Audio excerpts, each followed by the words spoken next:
آن خداونده که در دل نور ایمان آفرید. در شب تاریک بینگر ماه تابان آفرید.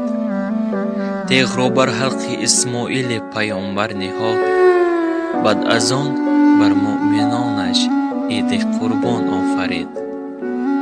خواستم که اولین شده شما را به فرارسی عید قربان بزرگ مبارکباد گفته، از درگاه خداوند متعال سلامتی خوب، عمر دراز با برکت، ایمان کامل، بردباری در کار و زندگی، عشق و محبت خاصه را در عائله، تنجی و آسودگی در حیاتتان خواهم. الها شما را با شفاعت این عید بزرگ زیبایی هر دو عالم نصیبتان گرداند. خداوند همیشه یار و مددگارتان باد. الها همیشه بین یار و دوستان سربلند و با آبرو باشید.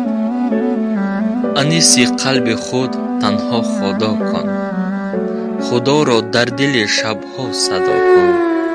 ز خفی هر اگر اشکی بریزی، به حال دوستانت هم دعا کن.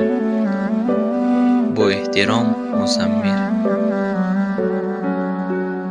آن خداونده که در دل نور ایمان آفرید. در شب تاریک بینگر ماه تابان آفرید. تیغ را بر حلق